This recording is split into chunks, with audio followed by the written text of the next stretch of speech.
Fala pessoal, aqui quem tá falando é Roberto Brasileiro do métodoagil.com e hoje a gente está aqui para fazer o 8º vídeo da série de antipadrões da agilidade. E o assunto de hoje, ou o tema de hoje, do episódio de hoje é a sprint sem o WIP. Imagina você nessa seguinte situação, ou visualize uma situação que você já viveu parecida com essa, né? Você sai da plane com o seu time, vai iniciar o seu desenvolvimento dentro do seu sprint, e aí o que começa a acontecer é o seguinte: seu time começa a abrir vários itens em paralelo.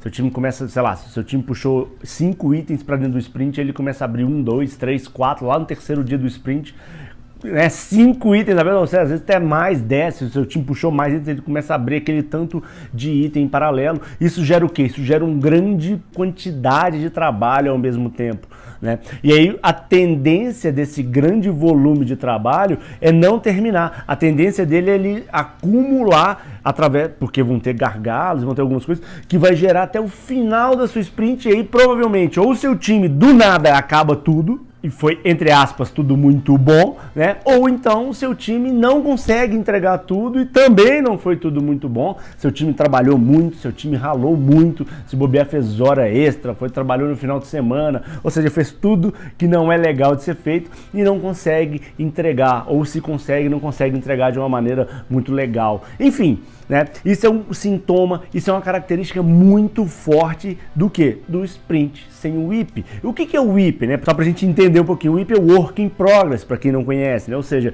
na verdade é você limitar o seu trabalho em progresso, ou seja, a quantidade de trabalho que você faz ao mesmo tempo. Tá? Isso vem do Kanban, isso vem do fluxo contínuo, isso vem do trabalho de fluxo de desenvolvimento. Ou seja, né, aquela famosa frase do Kanban: você deve parar de começar para começar a terminar, ou seja, você faz de pouquinho em pouquinho, mas faz um todo no final, ou seja, quanto menos trabalho em progresso, maior é a sua taxa de entrega, ou maior é o seu volume de entrega. Por que esse antipadrão acontece? Esse antipadrão acontece simplesmente porque as pessoas do seu time não conseguem enxergar como um trabalho pode agregar no trabalho do outro. Por exemplo, o desenvolvedor não sabe como o trabalho dele pode agregar no trabalho do QA, o designer, né, a pessoa que está trabalhando ali com a experiência do usuário, não sabe como que o trabalho dele pode agregar no trabalho do desenvolvedor e vice-versa. Enfim, as pessoas não sabem aonde que onde o trabalho de cada um, onde o resultado do que cada um constrói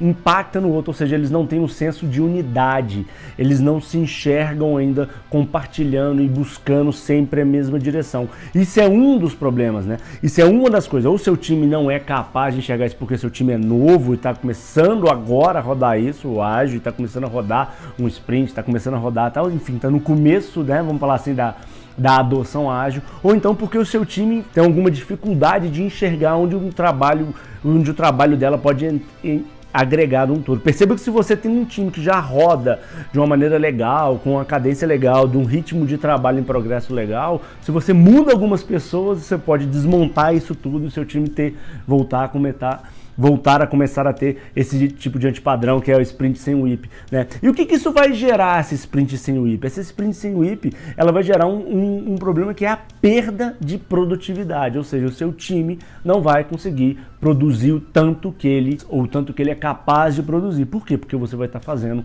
muita coisa ao mesmo tempo. E fazendo muita coisa ao mesmo tempo remete ao multitasking. Quando você tem multitasking, você tem, na verdade, uma perda de produtividade. Tá, então como que você resolve esse antipadrão? Como é que você combate o antipadrão da sprint sem WIP, né? É um pouco óbvio como você combate esse padrão da sprint sem WIP, né? Criando o WIP, criando um limitador de trabalho em progresso. Ah, mas Roberto, como que eu vou criar o meu limitador de trabalho em progresso? Você vai descobrir o WIP do seu time. Na verdade, você não. O seu time vai ter que descobrir o WIP dele. Ah, existem fórmulas e mais fórmulas de como calcular. Sim, existem várias maneiras de calcular um WIP.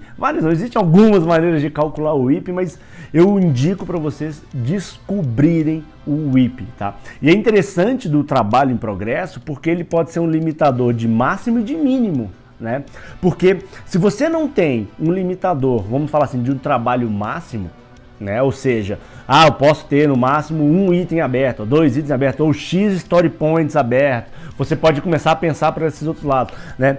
Para forçar o quê? Para forçar que aquele pacotinho ele ande né? Que tudo que começa termina, tudo que é startado, o trabalho que dá o start, ele tem que ser finalizado, né? E isso ajuda muito em outra coisa, ajuda muito não só na produtividade do seu time, mas ajuda o seu time a estar focado aonde? Na meta do seu sprint ou no compromisso que você assumiu. Ou seja, você descobrindo o WIP do seu time, você colocando esse WIP para rodar, você adaptando esse WIP à realidade do seu time, você provavelmente não, você vai começar a ganhar o quê? Produtividade, a ganhar um ritmo sustentável de trabalho, e você vai começar a eliminar o quê? Gargalo, vai começar a eliminar fila, que é, na verdade, uma consequência do trabalho em paralelo, né? Muito trabalho em progresso vai gerar gargalo, vai gerar fila, vai gerar um monte de coisa, né?